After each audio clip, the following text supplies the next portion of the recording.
Bismillahirrahmanirrahim. Assalamualaikum warahmatullahi wabarakatuh. Alhamdulillahi rabbil alamin. Puji syukur kehadirat Allah subhanahu wa ta'ala. Atas limpahan rahmat dan karunia Allah, kita telah dapat melaksanakan perkuliahan pada hari ini. Salawat dan salam dengan melafazkan Allahumma salli ala Sayyidina Muhammad. Semoga Allah menyampaikan salawat dan salam rindu kita kepada Nabi besar Muhammad sallallahu alaihi wasallam. Yang terhormat Ibu dosen pembimbing, Ibu Dr. Hamda Sulfi Nadia, Magister Agama. Yang saya hormati rekan-rekan seperjuangan di lokal hukum keluarga lokal B ini. Baiklah, izinkan saya untuk menyampaikan materi perkuliahan pada hari ini, yaitu Pranata Wakaf.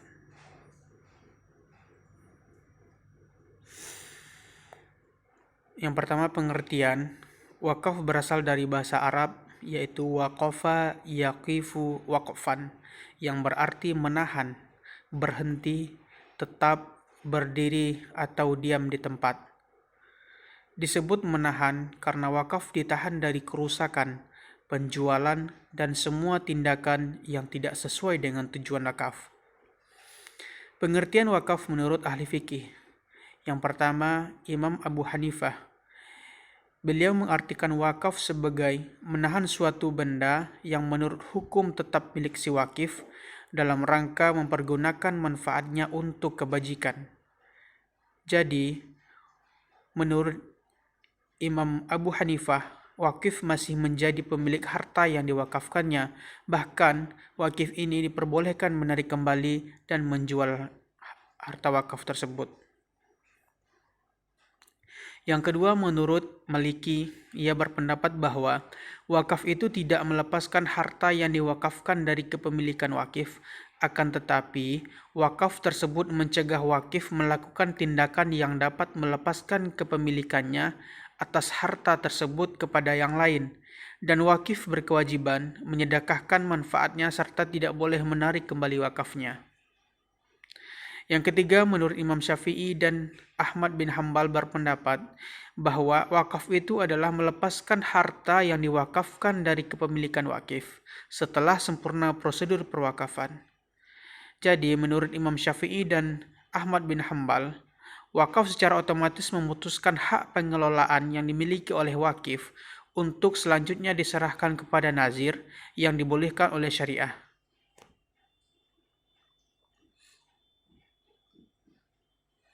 Yang kedua, dasar hukum wakaf. Dasar hukum wakaf yang pertama adalah surat Al-Baqarah ayat 261 yang berbunyi Bismillahirrahmanirrahim. Mathalul ladzina yunfiqun amwalahum fi sabilillahi kamathali habbatin ambatat sab'a sanabila fi kulli sumbulatin mi'atu habbah wallahu yudha'ifu liman yasha wallahu wasi'un alim. Perumpamaan nafkah yang dikeluarkan oleh orang-orang yang menafkahkan hartanya di jalan Allah adalah serupa dengan sebutir benih yang menumbuhkan 7 bulir. Pada tiap-tiap bulir 100 biji.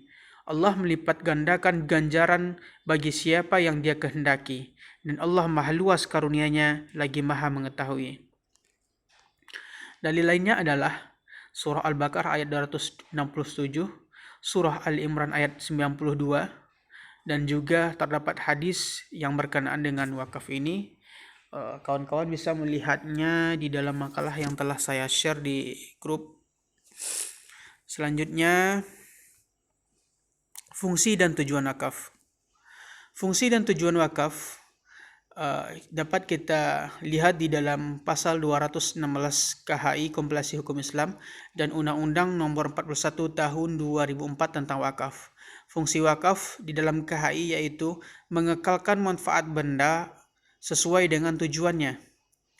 Sedangkan menurut pasal 5 Undang-Undang 41 Tahun 2004 tentang wakaf, fungsi wakaf itu adalah mewujudkan potensi dan manfaat ekonomi harta benda wakaf untuk kepentingan ibadah dan untuk mewujudkan kesejahteraan umum. Sedangkan tujuan wakaf adalah wakaf bertujuan memanfaatkan harta benda wakaf sesuai dengan fungsinya. Selanjutnya wakif. Wakif ini adalah orang yang mewakafkan sebagian hartanya. Dalam hal ini, syarat wakif adalah yang pertama, merdeka, yang kedua berakal sehat, yang ketiga balik, yang keempat tidak berada di bawah pengampuan. Orang yang berwakaf berarti dia hendak melakukan kebaikan dan harus atas kehendaknya sendiri tanpa paksaan dari orang lain. Hanafiyah mensyaratkan wakif bukan orang yang pailit kecuali mendapat izin dari krediturnya. Kepailitan akan menghalangi seseorang mewakafkan karena masih ada kewajiban seseorang untuk menghilangkan kesulitan yang ada pada dirinya. Kemudian selanjutnya mauquf. Mauquf ini adalah harta yang akan diwakafkan. Ulama sepakat bahwa harta yang diwakafkan yaitu bersifat mal mutaqawwim, yaitu harta yang boleh dimanfaatkan menurut syariat. Adapun perbedaan pendapat menurut ulama mazhab dalam menentukan syarat-syarat benda diwakafkan yaitu, yang pertama, ulama mazhab Hanafi mensyaratkan harta yang diwakafkan itu, yang pertama, harta harus bernilai menurut syarak dan merupakan benda yang tidak bergerak. Di samping itu, harta yang diwakafkan adalah harta yang tentu dan jelas, dan juga milik sah si wakif ketika berlangsung akad yang tidak terkait hak orang lain. Kemudian yang kedua, ulama mazhab Maliki mensyaratkan harta yang diwakafkan itu yang pertama adalah milik sendiri, tidak terikat dengan orang lain. Yang kedua, harta tertentu dan jelas. Yang ketiga, dapat dimanfaatkan oleh sebab itu harta yang sedang menjadi jaminan utang dan harta yang sedang disewakan orang tidak boleh untuk diwakafkan. Yang keempat, ulama mazhab Syafi'i dan mazhab Hanafi mensyaratkan harta yang diwakafkan itu yaitu sesuatu yang jelas dan tertentu, milik sempurna wakif dan tidak terkait dengan orang lain, bisa dimanfaatkan sesuai dengan adat setempat. Kemudian yang keenam, mafkuf alaih, yaitu peruntukan wakaf. Wakaf harus dimanfaatkan dalam batas-batas yang diperbolehkan oleh syariat. Karena pada dasarnya wakaf merupakan amal yang bertujuan mendekatkan manusia pada Tuhan. Untuk menghindari penyalahgunaan wakaf, maka wakif perlu menegaskan tujuan wakafnya tersebut. Mungkin demikianlah ringkasan dari materi kuliah yang saya muat di dalam video ini. Lebih lengkapnya kawan-kawan bisa membaca di dalam makalah yang telah saya berikan di grup. Sekian, terima kasih. Assalamualaikum warahmatullahi wabarakatuh.